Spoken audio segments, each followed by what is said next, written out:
Hi, David Taylor, or Mr Pelargonium as people like to call me, and I'm back with another one of my video blogs for the Pelargonium and Geranium Society.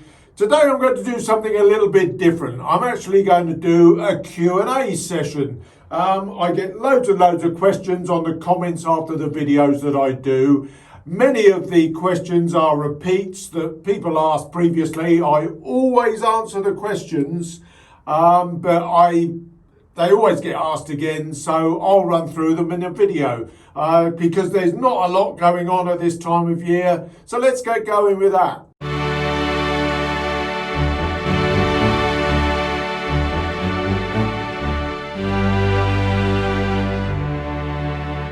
Well, hello there. It's great to see you again. It's that sort of midwinter period now in the UK anyway. I realise that down under it's sort of getting on towards midsummer now. We've actually had it very wet. It's been absolutely awful really, this sort of late autumn period just running into the start of the winter. It's been very wet. We haven't been able to open the greenhouse a monumental amount. But keeping the plants clean has been the priority, which I've generally been able to do. And it's just important that you keep your eye out for the dead or dying leaves, get them off straight away. If you feel that you may have sort of a stem that's just beginning to go, a thick stem, you can put a little bit of yellow sulphur on it just to, that'll help keep the botrytis at bay. But it has been a monumentally difficult period really for growing, particularly in the UK. It's been very wet, very damp and very still. We've not had a great deal of wind really over about the last month. So they're the key things that you've got to keep going. Now, I thought I would do a question and answer session. I get asked loads and loads of questions after each of the videos that I do. So what I thought, more often than not, the questions are very similar that get asked. So I thought I'd run through all of the ones that get more or less asked at every stage. I do answer them on the videos, but I thought I'd compile them all together and just do a question and answer session. I've got them all listed here. Now, one of the key questions I do get asked is all about how do people get hold of them. And more often than not, it's from people requesting either seeds or plants in countries that are very far away. You've got to remember that everything I grow here is a cultivar. And that means that it doesn't come true from seed. So for instance, I've got a plant here. If that produces seed, it's not going to necessarily produce exactly the same as what's on the growing in the flower. Realistically, seed you can't use. Seed will only be harvested by breeders such as myself and sort of looked after and grown on for want of producing new varieties. Now, in terms of live plant material, it's all very restricted. Many countries such as the US and Australia primarily do not allow import of live plant material. It's as simple as that. So that's out. I get a lot of questions from places like India. I've got a lot of followers from India. But nurseries are simply not going to supply plant material to places like India. It's not even, it's a non-starter, unfortunately. Now, I've listed these very randomly, so I'm going to be chopping and changing from one topic to another. Another good one that always comes through, I always say keep your plants on the dry side when you cut them back, and the question is basically why. I often reiterate it in a number of videos that I do, but if I am cutting plants back, I may forget on the odd occasion. You know, I do these very unscripted. This is about as scripted as it gets for me. Basically, when you cut a plant back, is an example of one that I did a month or so ago. If your plant is not dry when you cut it back, the stem that you cut will bleed. The root will be pulling up moisture from the wet compost, and if you cut a stem, particularly a thick stem, it will bleed. and all that will do is rot away. It will just rot back, and you'll have to end up, once it does dry out, cutting it back further. And that's primarily the reason we do it. It is purely to enable the stems to dry off and seal off. They will seal off very quickly if you have got a dry plant, particularly if you're doing it at any other period, maybe other than now, say in the midwinter period.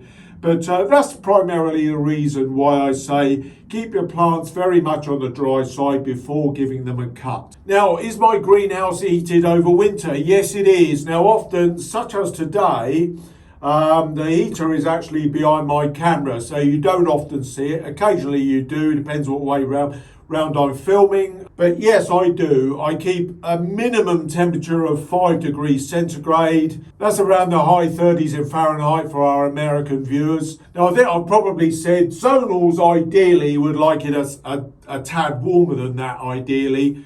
The Regals, though, like it even cooler. The Regals could withstand being just, say, about 2 or 3 centigrade, not too much above freezing point, because they grow like wildfire in the cooler conditions. But zonals ideally could do with being kept at a minimum of around 7 or 8.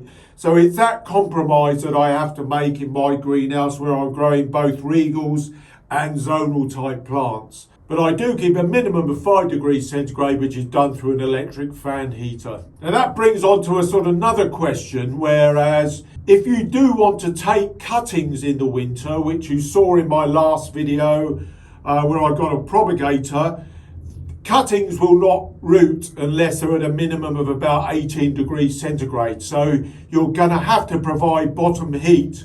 The other thing is that when you freshly pot them on, and I'll touch on this later when we just have a quick look around the greenhouse, when you pot them on in the winter, you need to really try and keep them in the propagator initially, because they don't want the shock of being sort of rooted at 20 degrees, but then suddenly coming out into a freezing cold greenhouse, or well, not freezing ultimately, but a very cold greenhouse, because that may produce a bit too much shock for them. So you need to gradually lower that temperature once you've potted them out of the propagator. But I'll touch on that a little bit more later on. Now, another question I get asked, people grow zonals on windowsills a lot, but they get a bit leggy. This is purely down to the lack of light. You want to ensure that obviously the windowsill that you're keeping it on is, quite a bright windowsill, and, you need to be giving them plenty of light. And you will need to give them a good crop back. If they're getting very leggy, don't be frightened to give them a good crop back. 2/3 you can go down at least. And they won't come to any harm. Again, always make sure they're on the dry side before you do it at the roots. But yeah, cut them down, and then they will begin to shoot. The key thing on top of that, though, is to ensure that you do give them a liquid feed. There are lots of proprietary liquid feeds that you can get hold of. A balanced one is perhaps ideal, but initially, after an initial crop down, you can give them a slightly higher nitrogen feed if you want to get them away a little bit faster. But ensure that you start feeding them once you want to get them growing again. And the other key thing on windowsills is to ensure that you keep them turned. Give them a quarter turn every day just as you pass them. That should help the plant get a more balanced growth. We do it in the greenhouse to a certain extent as well, to ensure that the light gets all around the plant, because obviously the sunshine comes through from one particular angle. Obviously in the greenhouse you're getting much more global light, but particularly on a windowsill, make sure that you give them a turn, and that will really help distribute the light around the plant. Another random one, right, why do I keep these on the tops of my watering cans? That's come up in recent months. It's just purely to keep any condensation down in the greenhouse, although I'm relatively failing at the moment purely because the weather's been so poor. But I ensure that my watering cans are filled with fresh water with the appropriate feed dilution, which I'm currently using. But you need to ensure that after I empty the can is refilled so that it brings it up to the ambient temperature of the glass house. An alternative would be just to use a little bit of warm water in your can at this time of year, but again, so that there's no shock to the plant when I get to water it. Another popular one, talking of feeding, liquid feed in my water mixture. Do I feed in the winter? And I usually try to touch on it. Yes, I do. Vital. Particularly for an exhibitor such as myself.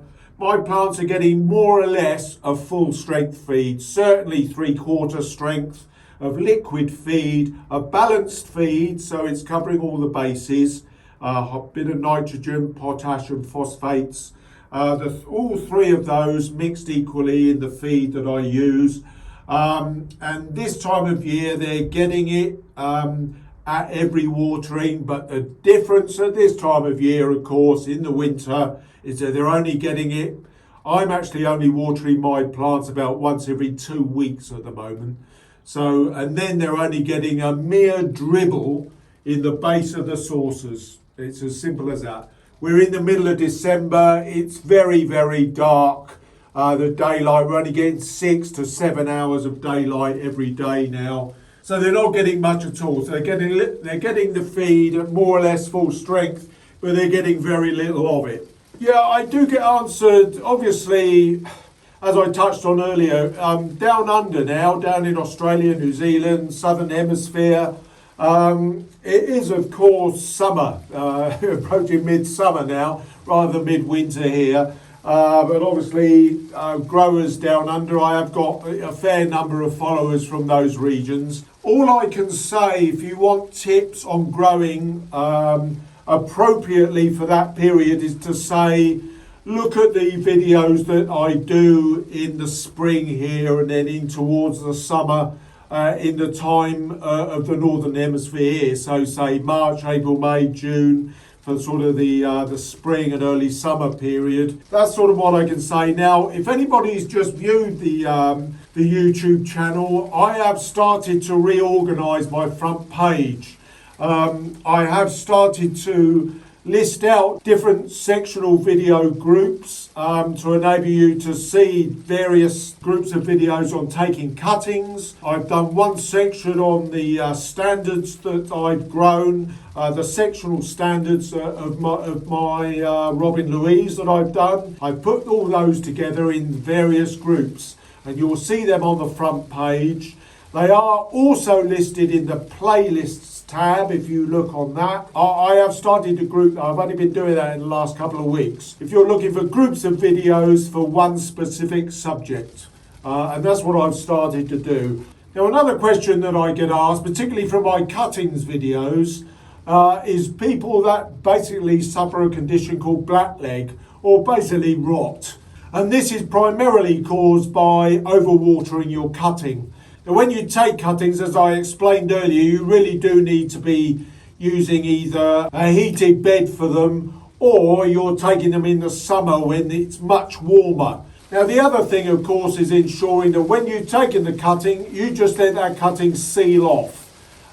It's important to do that because that will indeed stop the cutting from any moisture getting into that cutting base.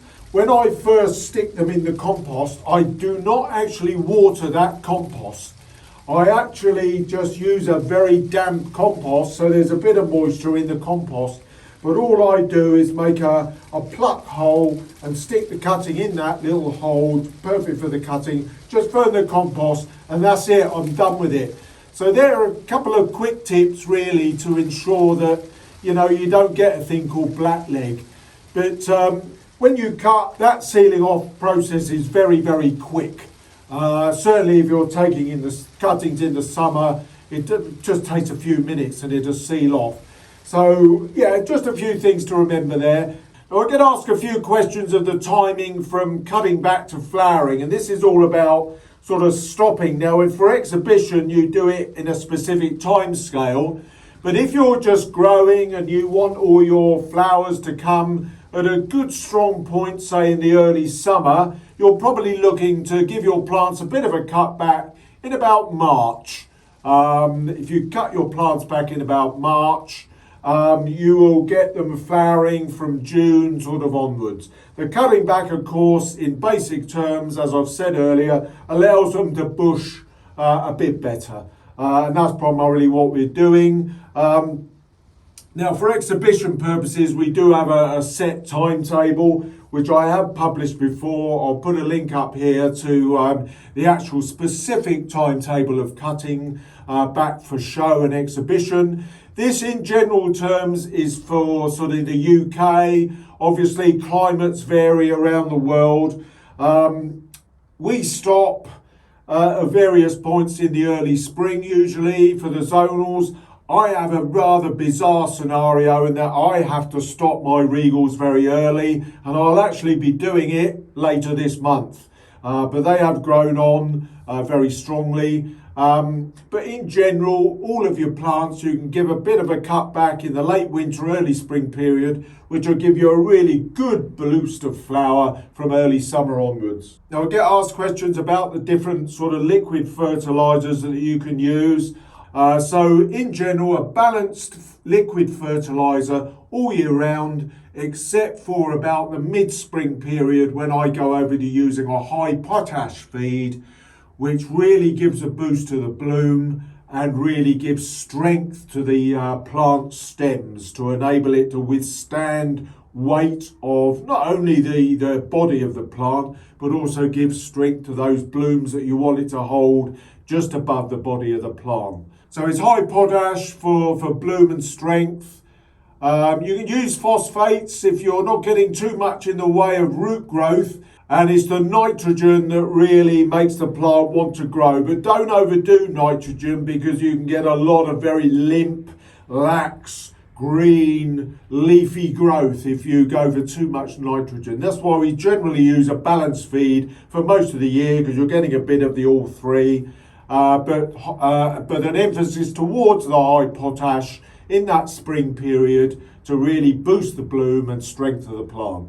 Right now, another question is, and this is in a way an answer to a video I did way back in the midsummer, just before I actually took my old greenhouse down, when I actually did a video on Regal hybridizing. You may remember it. It's up here if you want a note of it. I did a Regal cross just to show how I go about doing my hybridizing. Now, the problem was, after that, the old greenhouse went down and all my plants went outside, and a beak did form from that cross, which I had the stem labelled.